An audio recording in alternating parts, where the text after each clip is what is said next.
नमस्ते दोस्तों, अपने सीरीज को आगे बढ़ाते हुए आज जो है 6 नंबर का लेक्चर है। इससे पहले जो है 5 से 6 वीडियो जो है आपको अपलोड किया गया है। टोटली फोकस जो है ये हमारा वीडियो है, ये जो सेशन है बीपीएससी को लेकर है। ठीक है, बीपीएससी 69 को लेकर एक और सेशन स्टार्ट करने वाले हैं जो जेपीएससी 11 को लेकर फोकस रहेगा। ठीक है, बहुत ही जल्दी इसको लॉन्च करने वाले हैं हम लोग, अपने जुड़े रहिएगा जो भी जेपीएससी को फोकस करेंगे।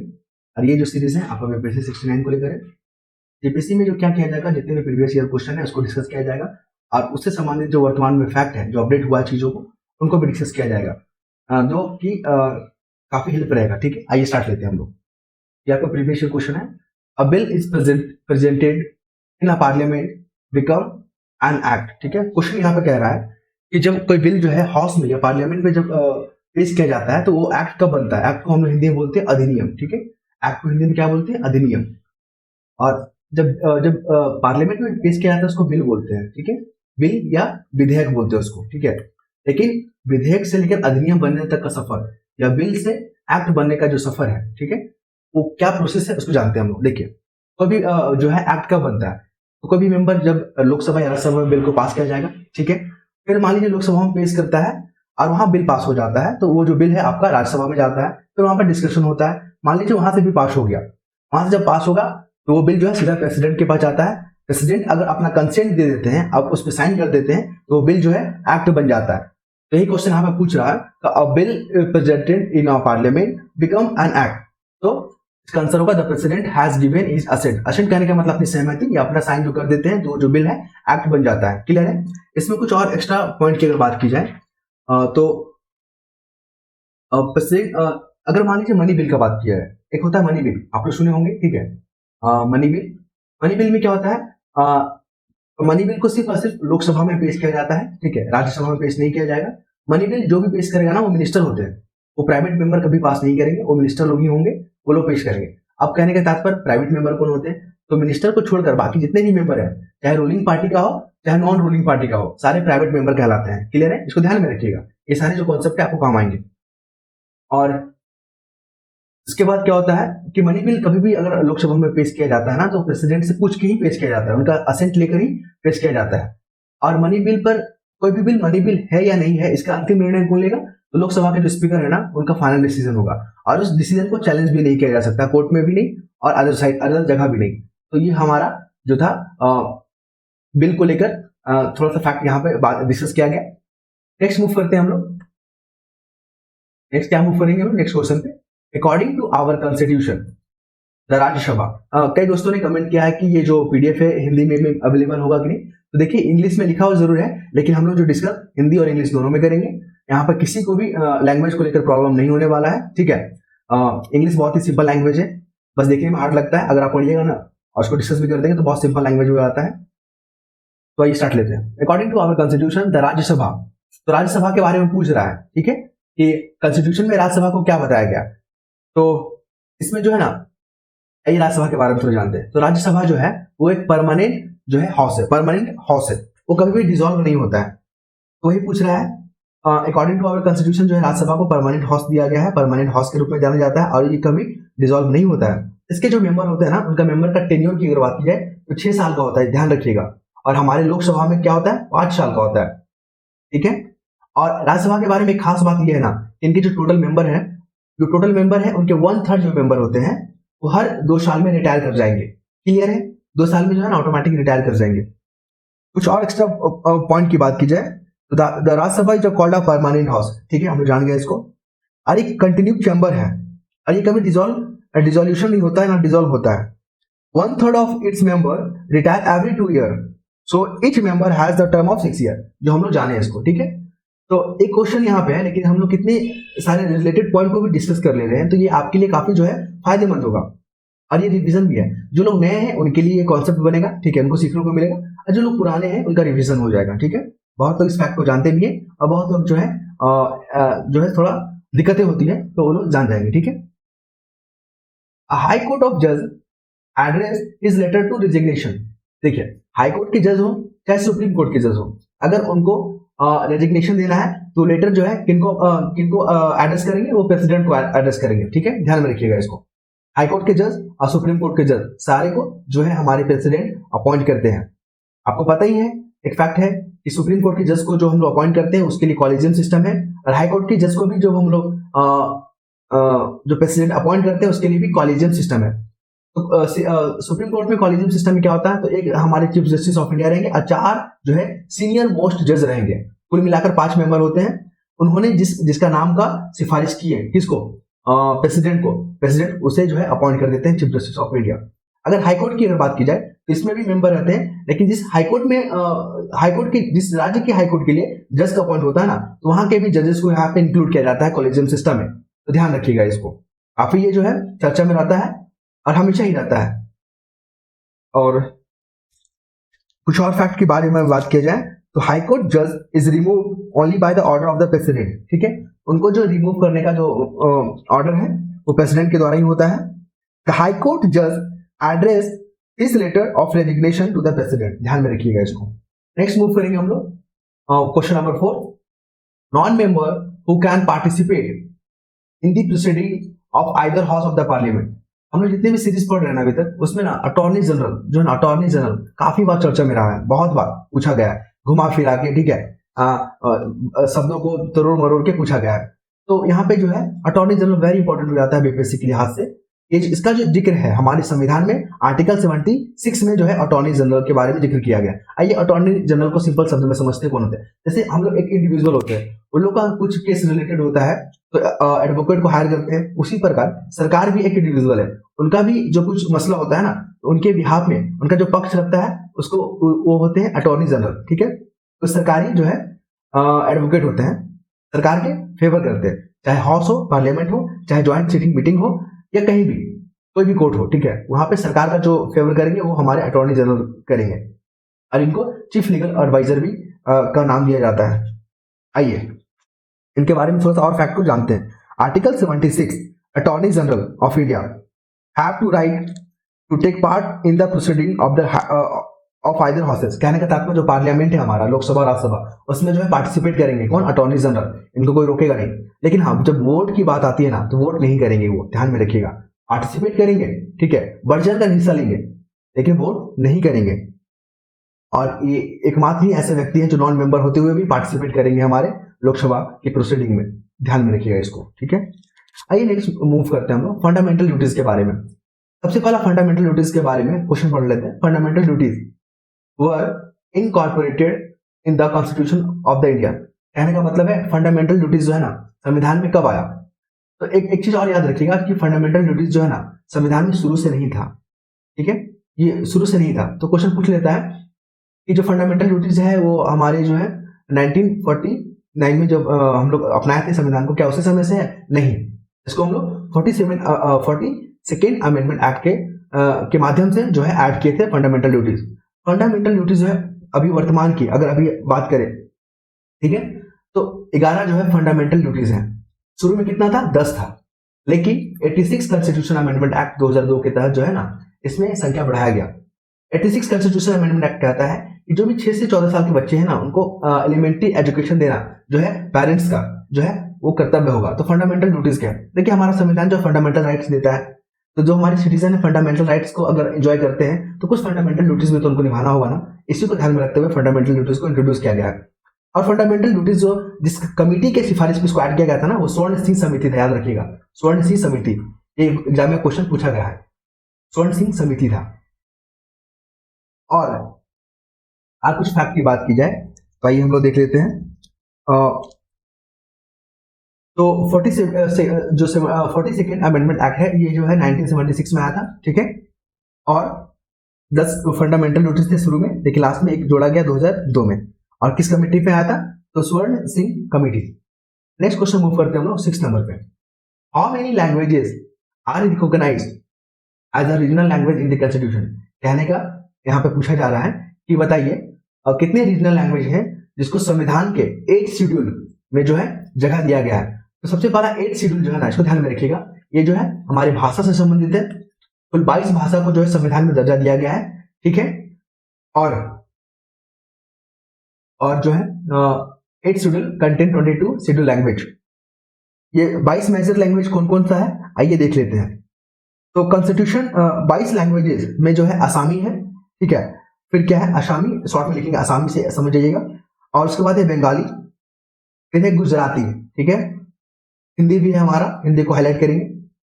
और कन्नड़ भी है, कन्नड़ को भी हाईलाइट करेंगे। जो भी साउथ इंडियन लैंग्वेजेस है ना, जो साउथ तरफ ज्यादा बोला जाता है उसको ध्यान में रखिए, क्वेश्चन वहां से फ्रेम कर लेता है, क्योंकि नॉर्थ वाला सब जानता है लेकिन साउथ वाले को बहुत लोग जानते हैं और ये इंपॉर्टेंट भी है क्योंकि ये हमारा क्लासिकल लैंग्वेज में भी आता है, ठीक है। कुल जो है 6 क्लासिकल लैंग्वेज उसके बारे में बात करेंगे हम लोग। पहले देख लेते हैं 22 लैंग्वेज को हम लोग। कोकनी है, एक कन्नड़ हो गया, कोकनी हो गया, ध्यान में रखिएगा इसको। मलयालम हो गया, मणिपुरी हो गया, फिर मराठी, मराठी भी याद रखिएगा। और नेपाली है हमारा, फिर क्या है ओरिया है, ओरिया, ठीक है। फिर है पंजाबी, फिर है संस्कृत, और फिर है सिंधी, फिर है तमिल, और फिर है तेलुगु। उसके बाद क्या है उर्दू भी है हमारा, ठीक है, उर्दू है। फिर बोडो है, बोडो असम में बोला जाता है। संथाली है, संथाली हमारे झारखंड में बोला जाता है, उड़ीसा में बोला जाता है, बंगाल में भी बोला जाता है। और जो है मैथिली है, मैथिली हमारे बिहार में बोला जाता है, ध्यान में रखिएगा इसको, मैथिली। और डोगरी, ठीक है, डोगरी जो है असम में बोला जाता है, ध्यान में रखिएगा इसको। सर डोगरी जो असम या गोवा में बोला जाता है।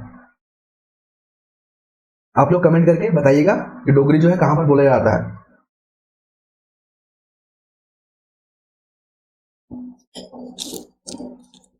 नेक्स्ट मूव करेंगे हम लोग 48 जो है, नेक्स्ट क्वेश्चन मूव करेंगे हम लोग। हाँ, एक क्लासिकल लैंग्वेज के बारे में बात करते हैं। तो 6 जो है क्लासिकल लैंग्वेज है। आप लोग कमेंट बताइएगा 6 जो क्लासिकल लैंग्वेज कौन कौन सा है। उसमें जो है आपका जो 22 लैंग्वेज है ना, उसमें से 6 जो इंक्लूड है, ये भी बताइएगा हमें कमेंट में। फिर है क्वेश्चन नंबर 7 को देखते हैं। Consider the following words. यहाँ पे पूछ रहा है ना कि जो हमारा जो प्रीएम्बल है, जो कि संविधान का भाग है, उसमें किस वर्ड को अरेंज किया गया है, किस तरह से। तो देखिए सबसे पहला जो है सॉवरेन लिखा हुआ है हमारे प्रीएम्बल में। उसके बाद लिखा हुआ है सोशलिस्ट। तो रिमूव कर लेते हैं ये सब ताकि अच्छे से डिस्कस कर सके।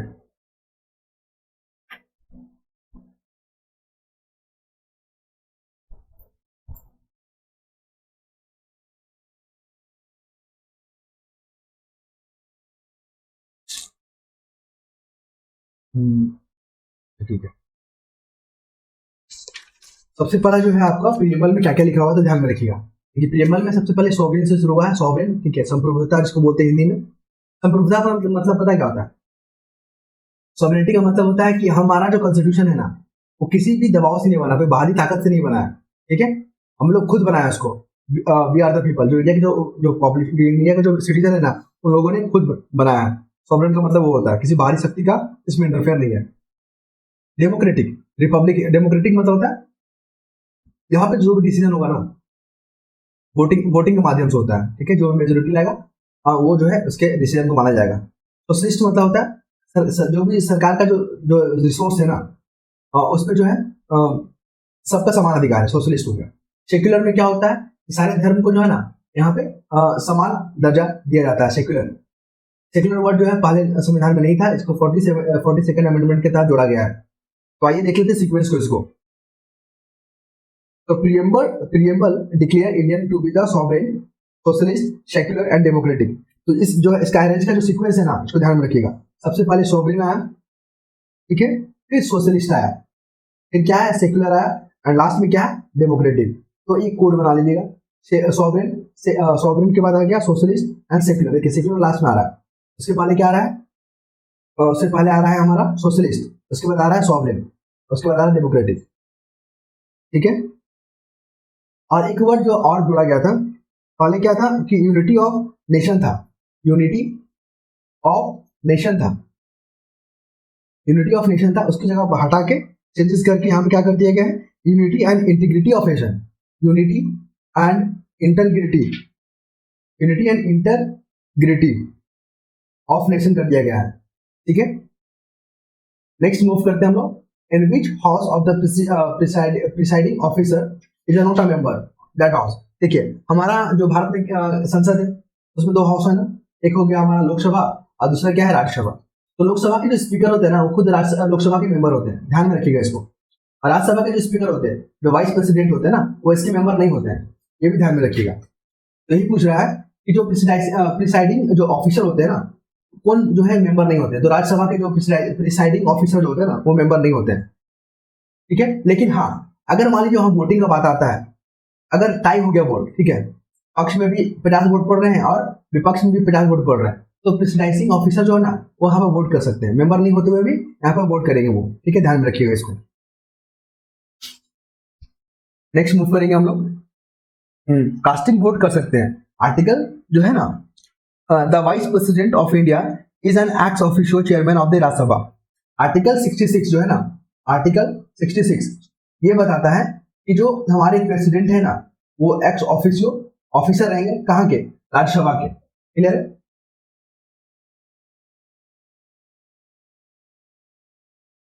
नेक्स्ट मूव करेंगे हम लोग,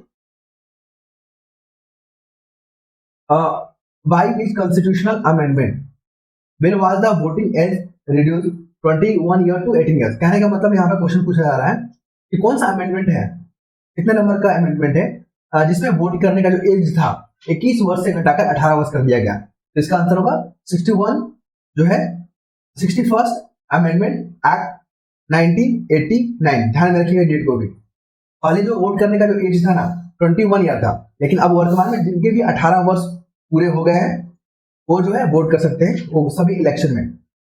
क्लियर है।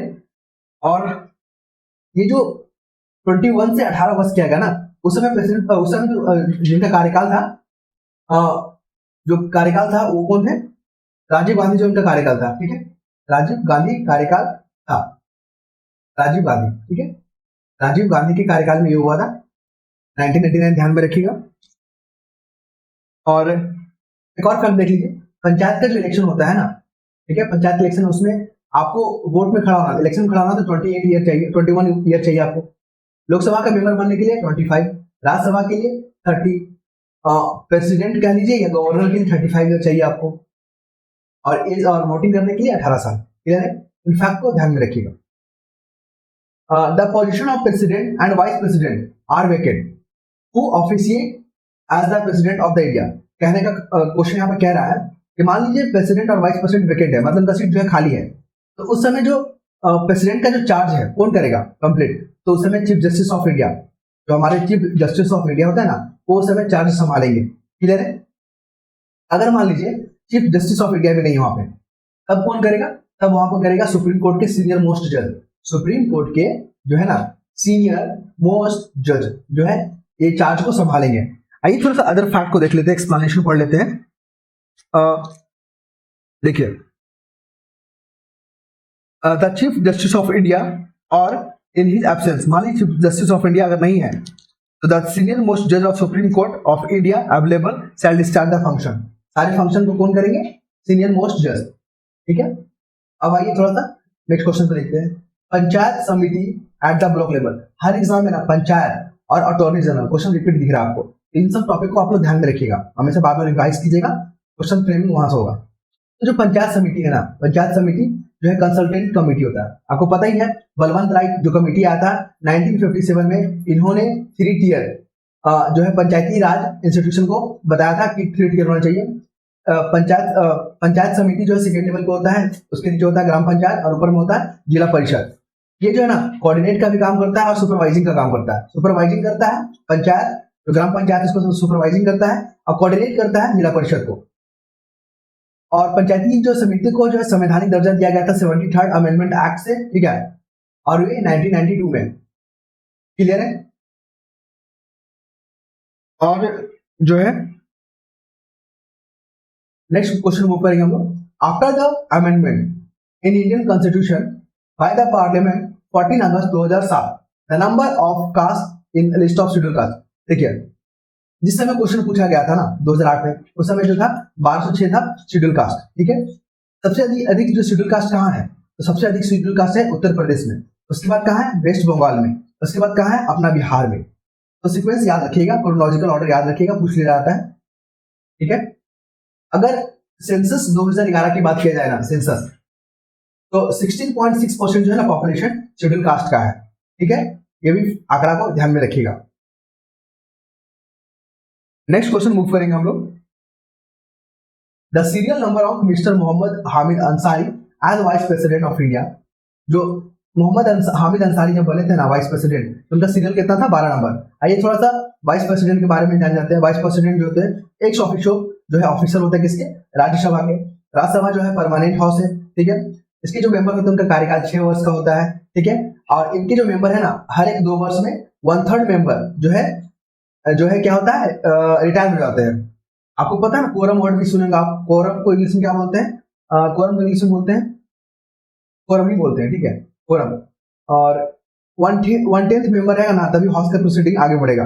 मान लोकसभा में 550 मेंबर है, तो 55 लोग अगर प्रेजेंट रहेंगे तभी कार्यवाही आगे बढ़ेगा। इसी को बोलते हैं कोरम, और हिंदी में बोलते हैं गणपूर्ति। ध्यान में रखिएगा इस फैक्ट को। नेक्स्ट मूव करते हैं, the mobile court in India the brain child. कहने का मतलब जो मोबाइल कोर्ट का जो कॉन्सेप्ट था, जो भारत में किन्होंने इंट्रोड्यूस किया था? जस्टिस भागवती, ठीक है। पीएन भागवती इनका नाम था पूरा, फुल नेम पीएन भागवती, ठीक है। और सबसे पहला जो मोबाइल कोर्ट है ना, हरियाणा में इंट्रोड्यूस हुआ था, हरियाणा में किया गया था इम्प्लीमेंट। और मेवाड़ डिस्ट्रिक्ट, कोई मेवाड़ डिस्ट्रिक्ट था, मेवाड़ डिस्ट्रिक्ट, ठीक है।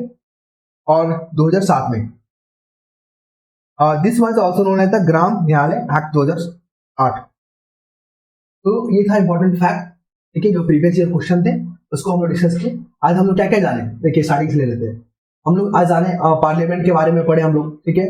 पार्लियामेंट का कैसे प्रोसीडिंग होता है वो जाने हम लोग। फिर देखिए हम लोग राज्यसभा के बारे में जाने, लोकसभा के बारे में भी जाने हम लोग। फिर हाईकोर्ट के जज के बारे में थोड़ा सा इन्फॉर्मेशन लिए, कैसे रेजिग्नेशन होता है उनका। फिर हम लोग देखे नॉन मेंबर अटॉर्नी जनरल के बारे में भी जाने हम लोग। फिर क्या जाने, फंडामेंटल ड्यूटीज के बारे में जाने, स्वर्ण सिंह समिति के बारे में जाने, फिर रीजनल लैंग्वेज के बारे में जाने, 8 शेड्यूल कॉन्स्टिट्यूशन के बारे में जाने हम लोग, ठीक है। क्लासिकल लैंग्वेज के बारे में जाने, फिर प्रीएम्बल के बारे में जाने, और फिर प्रीएम्बल में किस तरह का जो शब्द का प्रयोग किया गया है उसके कॉन्सेप्ट को समझे हम लोग, ठीक है। सॉवरेन क्या होता है, सेक्युलर क्या होता है, डेमोक्रेटिक क्या होता है, सोशलिस्ट क्या होता है। फिर हम लोग क्या सीखे, डिसाइडिंग ऑफिसर देखे हम लोग राज्यसभा का, ठीक है, जो कि हमारे वाइस प्रेसिडेंट होते हैं। फिर कॉन्स्टिट्यूशनल अमेंडमेंट देखे, 61st अमेंडमेंट एक्ट, ठीक है। और देखिए हम लोग वोटिंग का जो एज होता है उसको देखे हम लोग। फिर कौन कौन सा एज में कौन कौन सा मेंबर बन सकते हैं उसको देखे। फिर हम लोग प्रेसिडेंट के बारे में कुछ जाने, वाइस प्रेसिडेंट के बारे में कुछ जाने, चीफ जस्टिस ऑफ इंडिया के बारे में हम लोग जाने, ठीक है। फिर पंचायत समिति के बारे में जाने हम लोग। और फिर क्या जाने हम लोग, शेड्यूल कास्ट के बारे में भी जाने, क्या परसेंटेज है उसका वर्तमान में, कौन सा राज्य में सबसे अधिक है, ये तमाम फैक्ट के बारे में जाने। फिर वाइस प्रेसिडेंट मोहम्मद